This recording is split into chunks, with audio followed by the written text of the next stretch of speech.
meeting of NATO foreign ministers to prepare for the Vilnius summit in July. We welcomed Finland as our newest member, and Minister Haavisto took up Finland's seat among NATO allies. Allies also agree that Sweden should become an ally as quickly as possible. We addressed many important topics over the past 2 years, including how to strengthen our political and practical support for Ukraine. We met yesterday in the NATO-Ukraine Commission with Foreign Minister Kuleba. We agree that our continued military support for Ukraine is essential. I welcome the new commitments made by allies, and I expect more. We also addressed our longer-term support. We do not know when this war will end, but when it does, we must ensure that President Putin cannot continue to chip away at European security. So we must enable Ukraine to deter and defend against future aggression. This includes strengthening Ukraine's armed forces and arrangements for Ukraine's security. We agreed to start work on developing a strategic multi-year assistance program for Ukraine, a clear demonstration that our support will continue for the long haul, to increase Ukraine's interoperability with NATO and to bring it up to NATO standards. This will assist Ukraine on its path to Euro-Atlantic integration, because Ukraine's future is in the Euro-Atlantic family. NATO allies are committed to giving Ukraine what it needs to prevail as a sovereign, independent nation in Europe and to achieve a just and durable peace. At the same time, we will continue to support our partners facing pressure from Russia, including Moldova, Georgia, and Bosnia-Herzegovina. We also discussed the threats and challenges in the Middle East and North Africa, including instability, terrorism, and the growing activities of Russia and China. We will continue to work closely with our partners, including Mauritania and Tunisia, to help them build up their defense institutions and stabilize their countries. To keep our people safe in a more dangerous world, it is essential that we invest more in our defense. So today, ministers also addressed progress on defense spending. At the Vilnius summit, I expect allies to agree an ambitious, a new defense investment pledge with 2% of GDP as a floor, not the ceiling. For our final session, NATO's Asia-Pacific partners, Australia, Japan, New Zealand and the Republic of Korea, joined us, together with the European Union. We discussed the global consequences of Russia's war against Ukraine. This war is not only an attack on Ukraine, but on the international rules-based order that preserves peace and stability. If President Putin wins in Ukraine, it will send a dangerous message to authoritarian leaders around the world that they can achieve their goals through brute force. So our support to Ukraine remains critical, and it is in our shared security interest. We also discussed China's growing alignment with Russia. China refuses to condemn Russia's aggression, it echoes Russian propaganda, and it props up Russia's economy. China and Russia are also stepping up their joint military activities in the Indo-Pacific region. Allies have been clear that any provision of lethal aid by China to Russia would be a historic mistake with profound implications. At a time when Beijing and Moscow are pushing back against the rules-based international order, it is even more important that we continue to stand together as NATO allies and with like-minded partners. And with that, I'm ready to take your questions. We'll start with the BBC in the third row.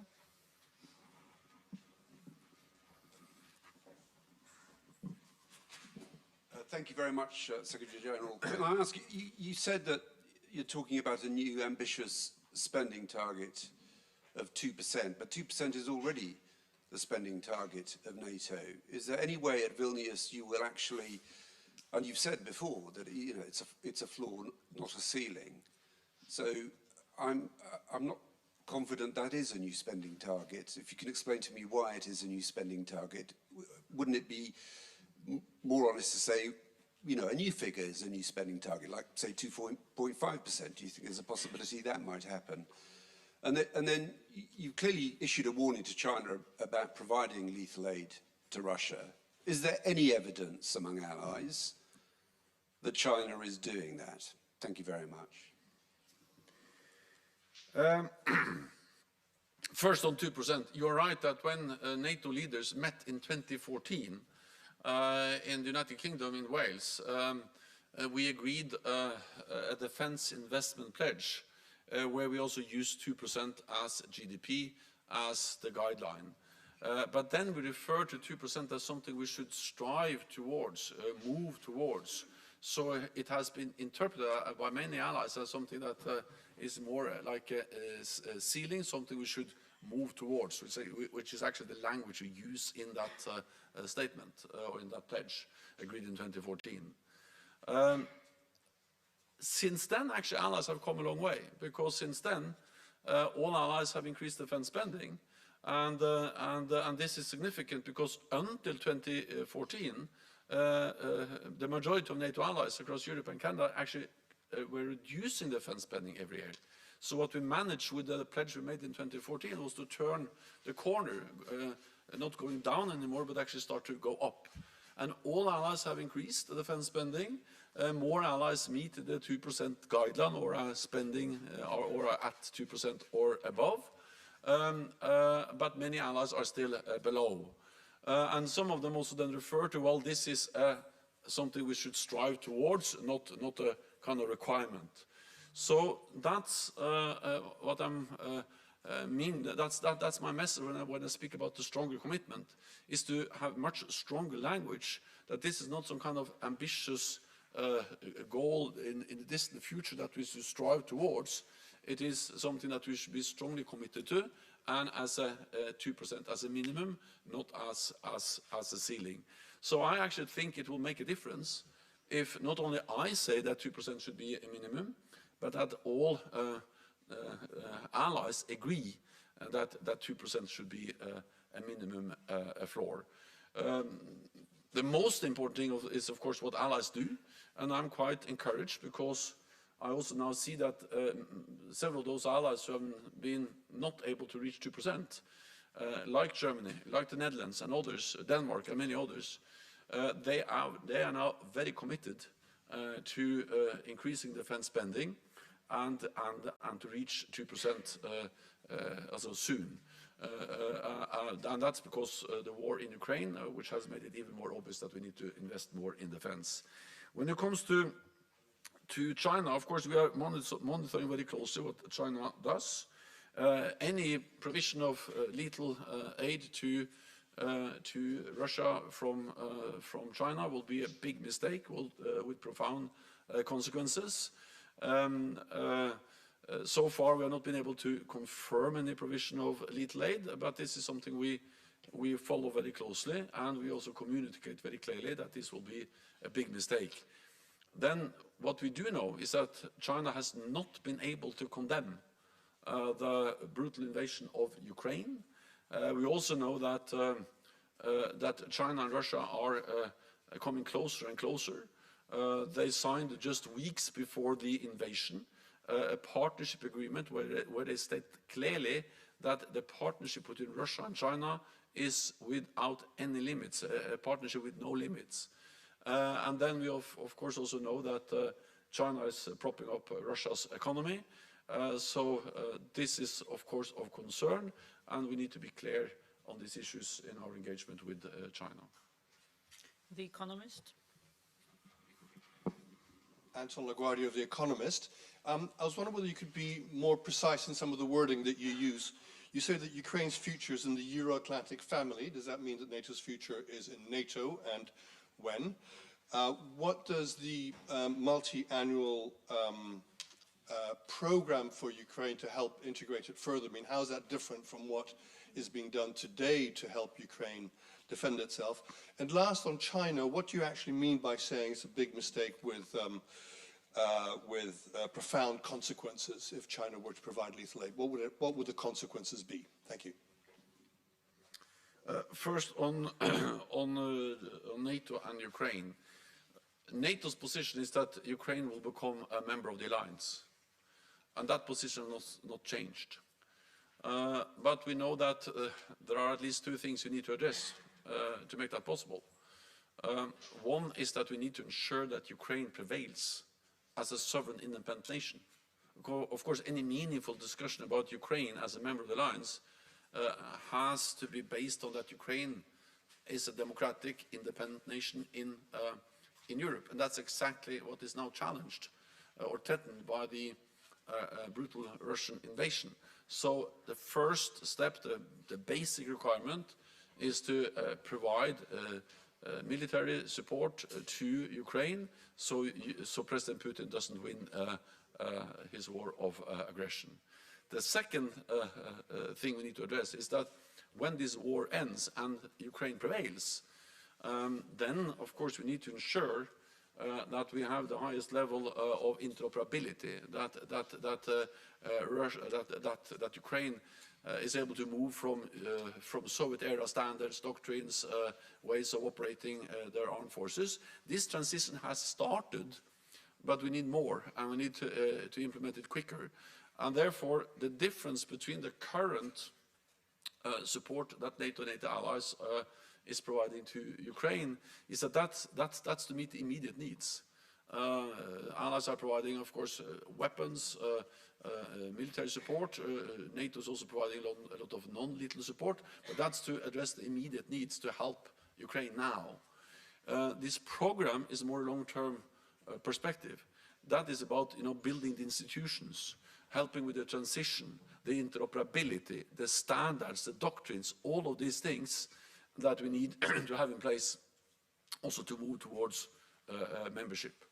So that's in a way the difference. Then the second question was China. Well, as a consequences, I think I will only limit myself to say that it has been made clear by several allies, also the biggest ally, that there will be severe consequences. And I think there's no reason to go into details, but China knows that there will be severe consequences if they start to provide lethal aid to Ukraine, to Russia. Sorry. Okay, we'll go to the Kiev Independent.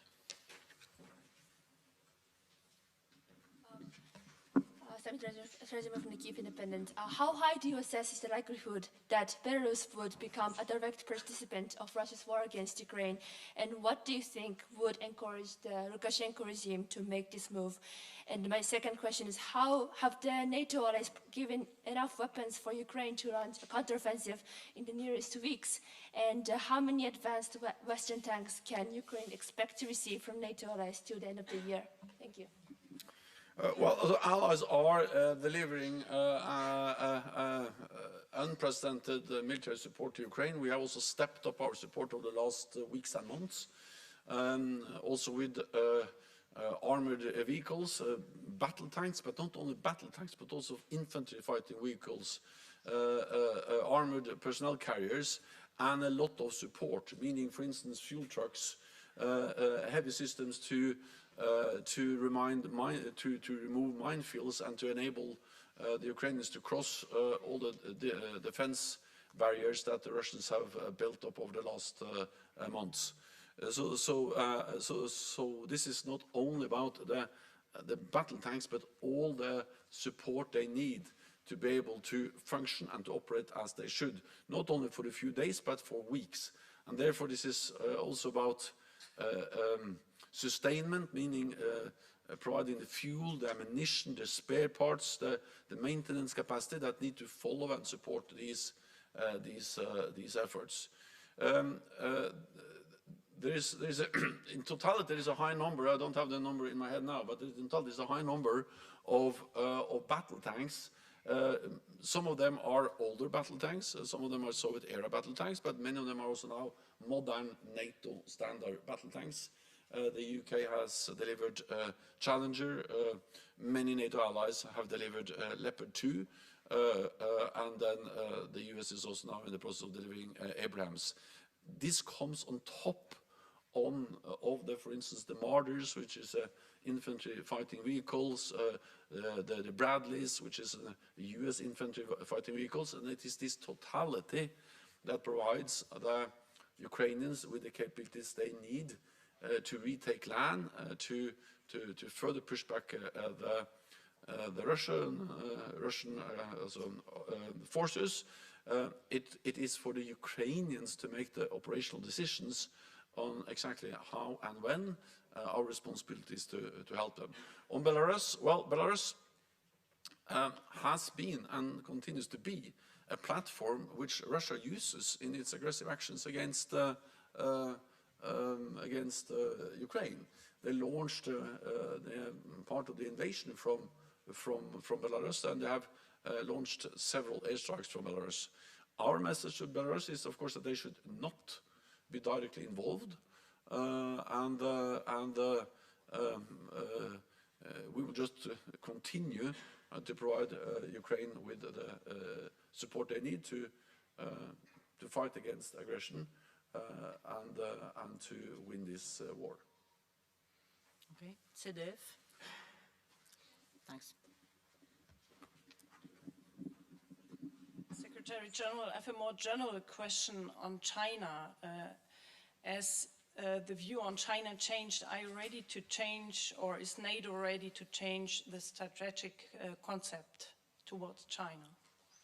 No, the reality is that the strategic concept we agreed in Madrid reflects NATO's, what should I say, a new recognition of what China means for our security. Because I think we need to realize that NATO has come a long way when it comes to China. In the strategic concept we had until last summer, China was not mentioned with a single word. Then, in the strategic concept we agreed in Madrid in June last year, we made important decisions. We don't regard China as an adversary, but we state clearly in the strategic concept that China's assertive behavior poses a challenge to our interests, our values, to our security.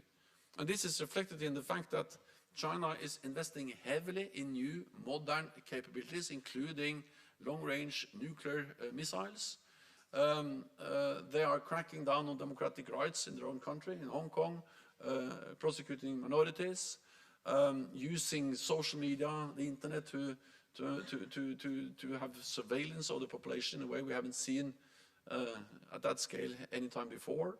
The assertive behavior in the South China Sea is a challenge for the countries in the region, but also a challenge to international trade. The threats against Taiwan, and then, of course, the fact that China is coming closer to us. We see them in cyberspace, we see them trying to control critical infrastructure, and all of this. And also then, of course, that they are now working more and more closely with Russia. We see Russian-Chinese joint naval patrols, air patrols. We saw a big military exercise outside the coast of Africa, and all of this together has actually made it necessary for us to update and to develop our policies on China. That is reflected in the new strategic concept. It is also reflected in the fact that we are now significantly strengthening our partnership with our Indo-Pacific partners, with Australia, with New Zealand, Japan, South Korea. They participated in the meeting today. For the first time ever, we invited the heads of state and government to participate in our summit last summer. And I invited the heads of state and government from Japan, New Zealand, South Korea, and Australia, also to attend our summit next summer, or this summer also in Vilnius. So put together, this is a huge effort. And let me just add, what we do on resilience, on technology, is also a way to respond to the challenges that China poses to our security. Okay, Jon Happ. Lady here. Yeah. No, thanks. Binna Chung from Yonhap News Agency, South Korea. Secretary General, you have urged Korea to increase its military support to Ukraine when you visited Korea last January, and saying that some countries have changed their policy to send weapons directly to Ukraine after the war. And did you raise this among today's discussion as well? And I would like what was Korea's response if you had. And regarding, if I may ask another one, regarding the NATO's non-lethal assistance package, which Japan has recently pledged, did the Vice Minister of Korea express his intention for a contribution as well today? Thanks. First of all, I think it's for Korea to provide exact answers on their positions and what they do. What I can say is that it was a big issue when I visited Korea in January, and I've also raised it again, and I welcome the fact that South Korea has made it clear that they are ramping up production. And we need to understand that it helps that South Korea is ramping up production and delivering also to NATO allies, because then we can replenish our own stocks. And South Korea is a big producer of ammunition. And the fact that they are now delivering more and producing more to replenish the stocks of NATO allies enable us to continue to deliver to Ukraine. So I will, I will not go into the issue of exactly how or to whom South Korea should deliver. My main message is that by providing more aid to or not aid, but also supplies of ammunition to NATO allies, then enable us to continue to support Ukraine, and I welcome the announcements made from South Korea on that. Okay, Ryan? Thank you. My question is about migrants. Did you talk with Italian Foreign Minister Tajani about this problem? What can NATO do in that part of the Mediterranean? Thank you so much. Well, in the meeting we had today, the issue of migration was part of the discussion, especially when we addressed the challenges emanating from the Middle East and North Africa. And of course what NATO does, and this is also something I've discussed with the Italian Foreign Minister, with the Italian Prime Minister several times, is that we are helping to support the efforts of